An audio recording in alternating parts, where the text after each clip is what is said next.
Good morning, everyone,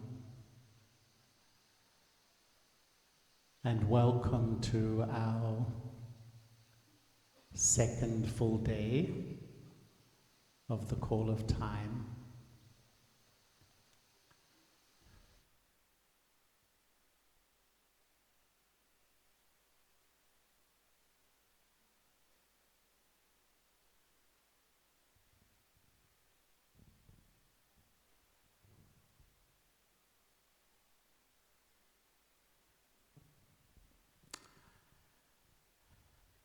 The Call of Time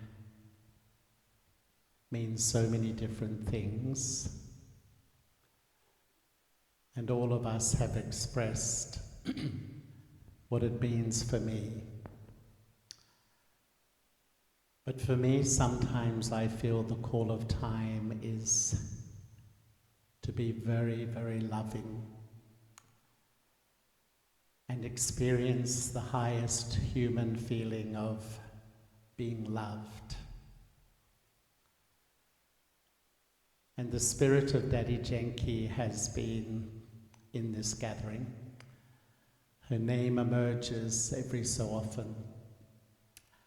And I remember once she said, the ultimate result of all knowledge is to be completely loving.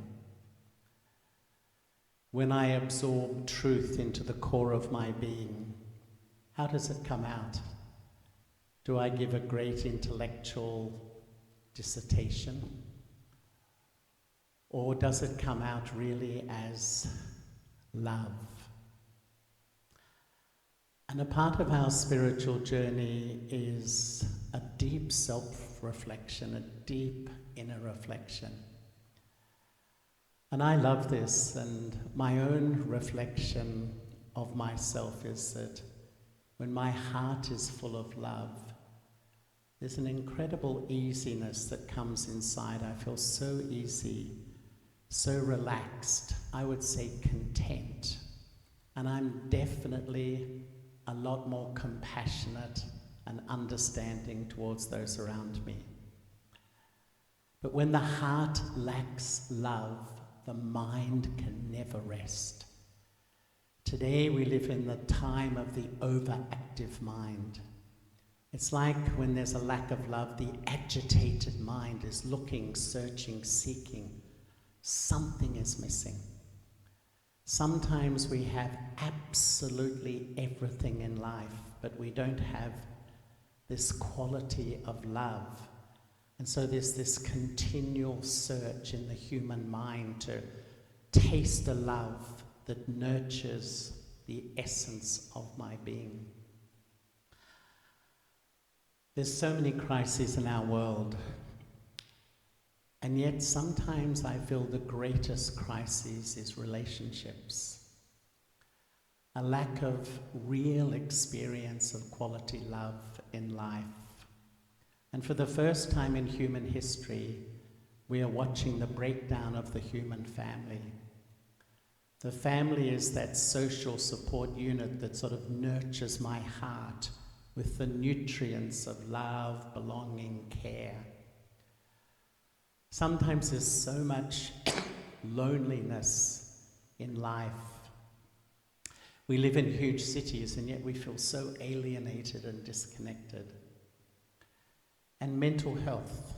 So many in this room are professionals in the area. There's so many reasons why we have mental health issues, but spiritually, the main reason is a lack of quality love in this life or a past life.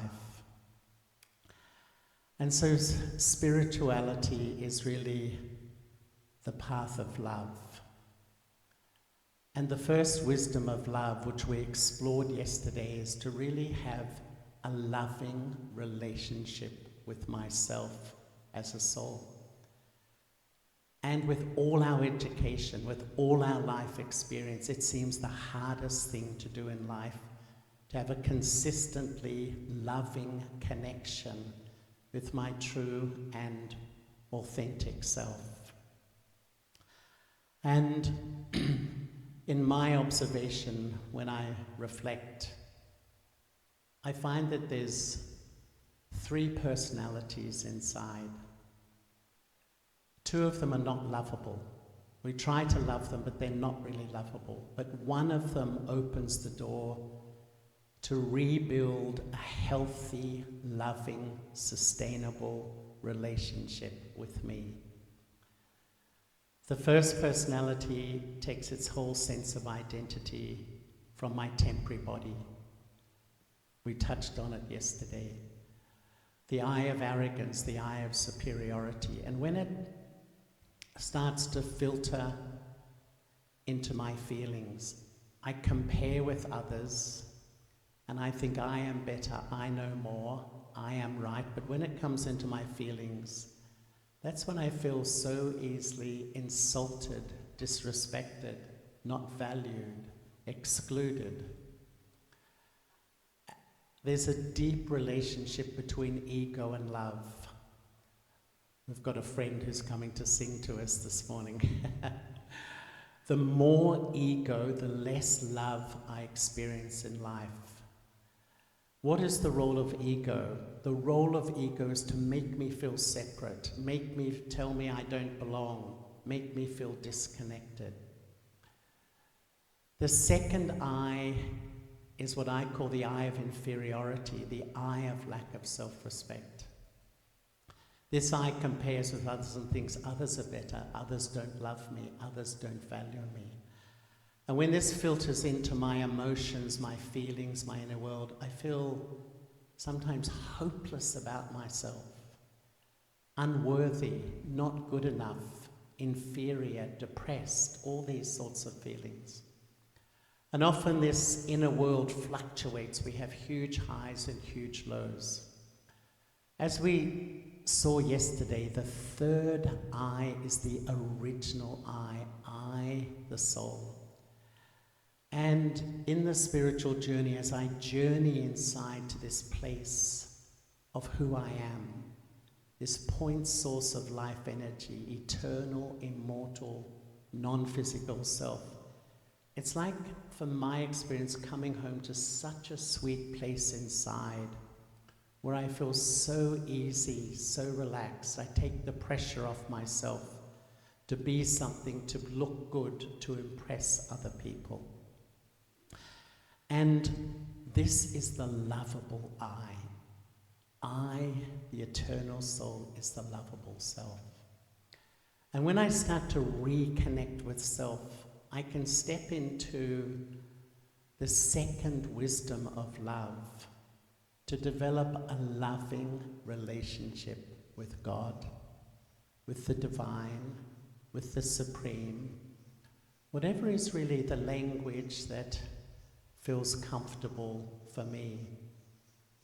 We search for true love. I think it's the subtext of human life. Whatever we do with all our business, we're searching to taste something that I have this memory of. We invest our heart in relationships. All of us sitting in this room, you know, we've given everything in our relationships, in our families, with our friends.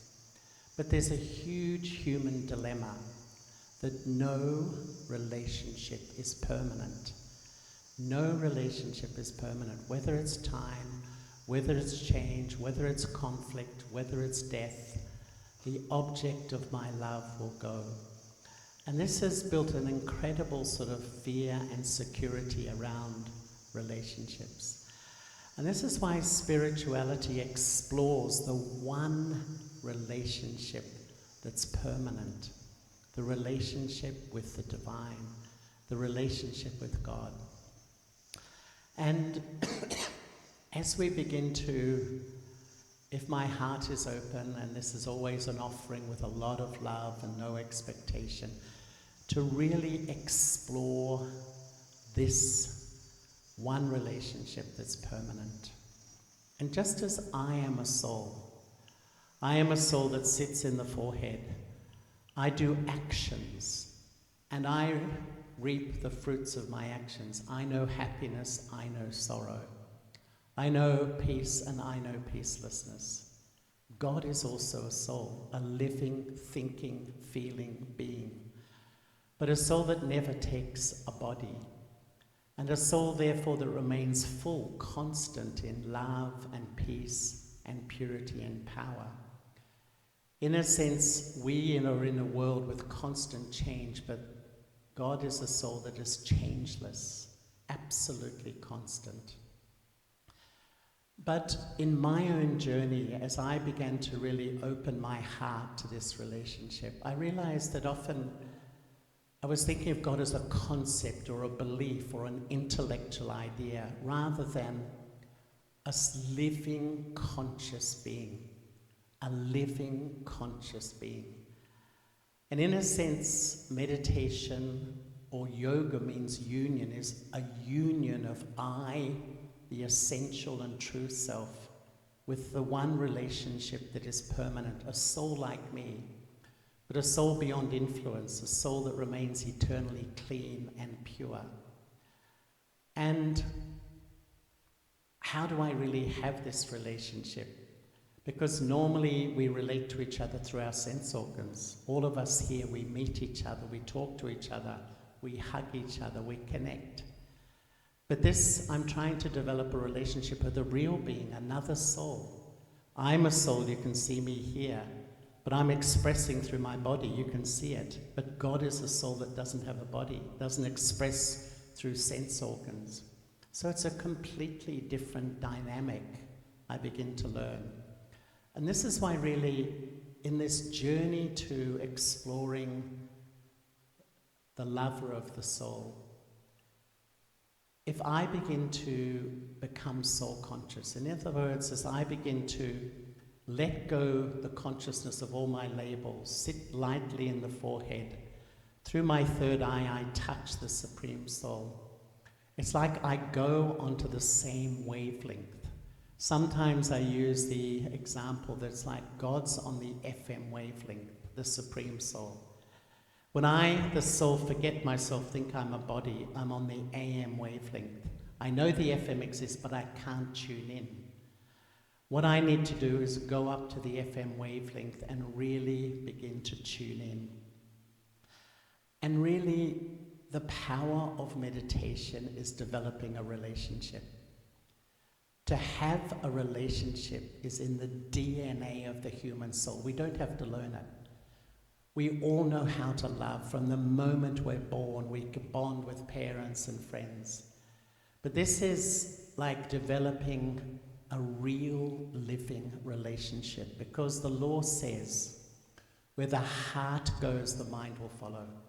When most of us sit to meditate, my own realization when I first started to meditate was that when you sit quietly with this pure intent to experience profound peace and love, all this rubbish can just flush into your mind of the past and feelings and hurts, and you think, oh, it's too much. It will happen. It will happen. But if I'm patient, and I began to realize too that the first step is having an indirect relationship with God. In other words, I begin to think of God as a soul that's an ocean of peace and love and power. But those thoughts make me feel calm, make me feel peaceful. Just thinking about the qualities of God. But what we really want to do here is have this direct connection with one, a direct link with this soul. So hence, the more I let go the consciousness of my body, I, the soul, can absorb myself in the love of the Supreme Soul, in this loving connection. How do I connect? What is the medium of connection? It's thoughts and feelings. And in fact, even when we connect with each other, the greatest impact is thoughts and feelings. When we connect with someone, they speak to us, but 90% of the impact of any connection, relationship, is non-verbal. It's your face and your vibrations. That's the greatest influence. We are used to relationship through thoughts and feelings. And so this is a natural relationship through my thoughts and feelings with this soul, this point of life energy, but within that point, an ocean of love, of peace, of power. And even as you're sitting here now, as I'm speaking, people are popping into your mind, just like pop into the inbox, your inbox. Because the nature of the human soul, we pick up thought messages. Someone thinks of me in the other side of the world, instantly that thought reaches my inbox. So even if they're not in front of me at a huge distance, I receive from them. It's the same in my relationship with God. I'm having a real connection. I'm not just sitting there believing in a concept or an idea and relaxing a little bit. I'm actually having a deep union with the lover of the soul. And in a way, as I develop natural relationship, that this soul, and sometimes for me, and I'm just expressing my own journey, I had a bit of a reaction I used to have to the word God, because that word often has a lot of baggage and it's surrounded by a lot of religious feelings. Some people don't, but I did.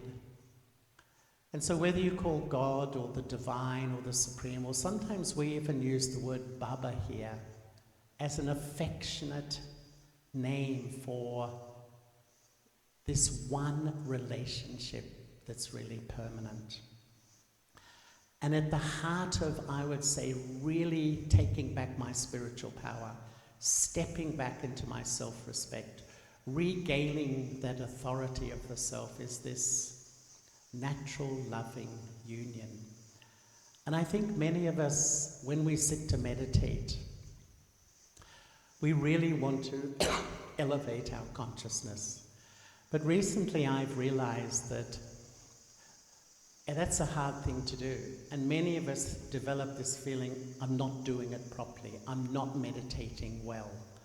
Because maybe I relax a little bit, but I don't feel I've really gone into a new zone, a new awareness. And this is why here in the Brahma Kumaris we use the word remembering. Why? Because the most natural thing for all of us is to remember. At every millisecond, you're remembering. As you sit here, you're remembering family, friends, things to do. We are constantly, the subtle thread of your intellect, a part of the anatomy of the self, is connecting. And when we connect, when we remember, three things happen. First, we connect, whether it's with a person, a memory, a situation. The millisecond I remember, I connect, I'm influenced. I come under the shadow of what I'm connecting. And whatever influences me creates a feeling inside. Fundamentally, how I feel at all times in life depends on what my mind and intellect connect with. If you're sitting here now and you connect with a family member who is so close to you, you have such a loving feeling. The instant you connect, you're influenced by that love, that closeness, you feel relaxed and easy. But if you're sitting here and you travel and remember a family member, a friend you're not getting on with, there's conflict, there's differences, there's problems. The instant the subtle thread connects, you're influenced by that, you feel peaceless, uneasy. What we're doing here is learning to live in this world with all its challenges and just remember Baba, remember the divine, connect with the one that remains constant, a constant source of love, peace, purity, and power. It's actually not difficult.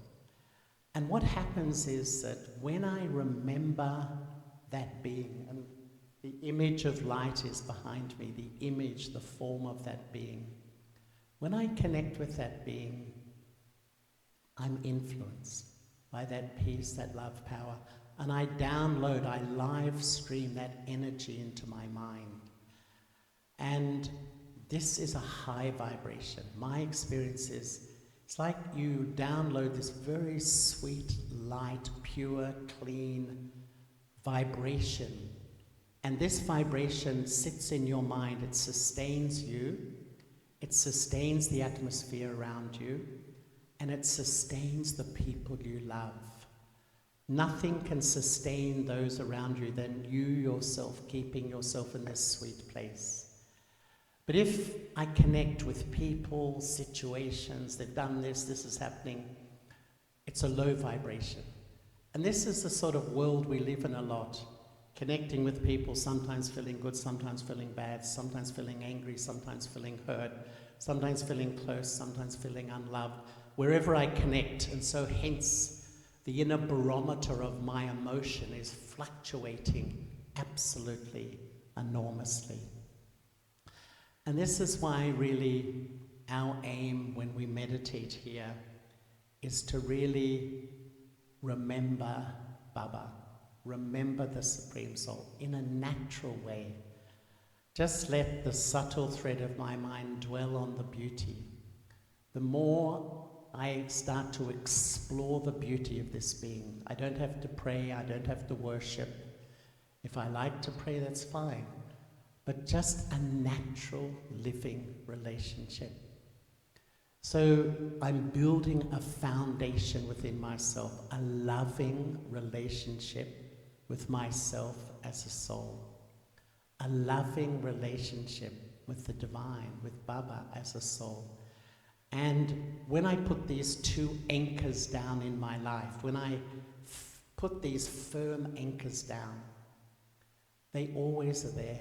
So no matter how much life swirls around me, people, opinions, attitudes, behaviors, situations, it's swirling around and the temperature's getting higher and higher. I have these two anchors to hold me fast. I don't have to be religious. I just connect with my authentic true self and connect with the lover of the soul. And so this is a constant source of love. This love, this quality of love is only a thought away. So let us just, for a few minutes, sit calmly, and we'll just have a little bit of meditation with silence. And if we can, put down books and devices.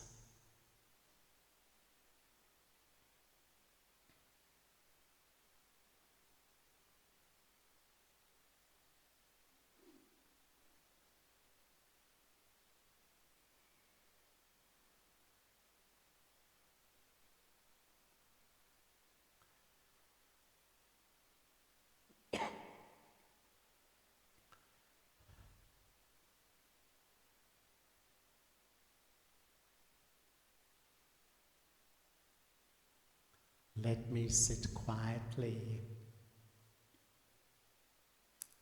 Just feel yourself relaxing, feeling easy. And with gentle determination, let me follow the thoughts suggested. Visualize yourself as the soul. Visualize a tiny point, a tiny spark, sitting lightly in the center of the forehead, in the front of the brain. Just very gently feel the energy of your body moving up to this point.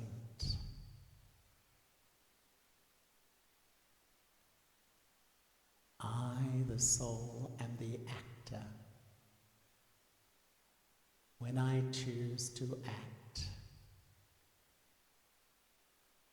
I express through my body. But now I choose to withdraw completely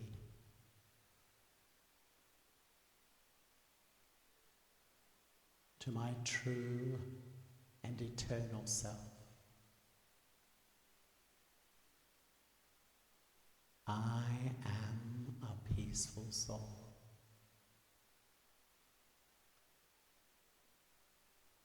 And in this sweet place of soul consciousness, look through the eye of your mind and visualize the light of God. Visualize a radiant jewel of light, an unlimited ocean of love. I, the soul, in union with the lover of the soul.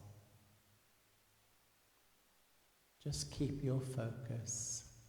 Hold the image of light.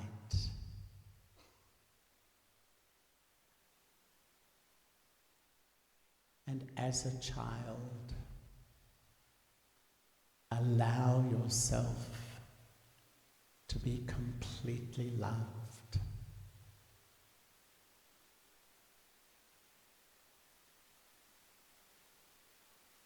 Feel this pure love, this divine love, enter the core of your being. Feel this love filling me, healing me. Nothing will make me feel healthier than this pure, divine love.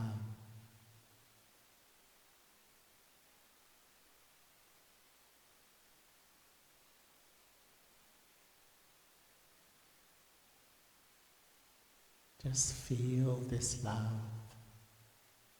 and observe how you deeply relax. Once I'm completely loved, I feel full. I need nothing else but this love and belonging.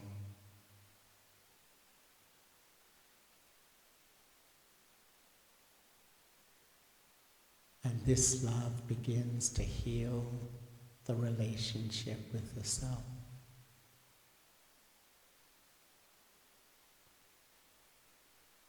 I start to respect myself.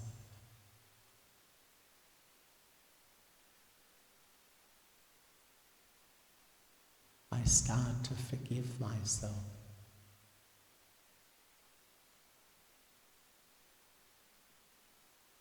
And a deep transformation begins.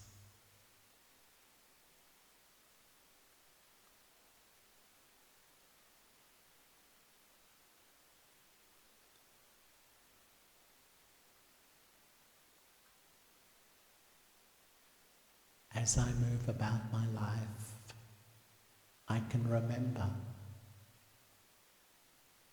I can remember who I am and remember Baba, the Divine. This remembrance will restore my inner power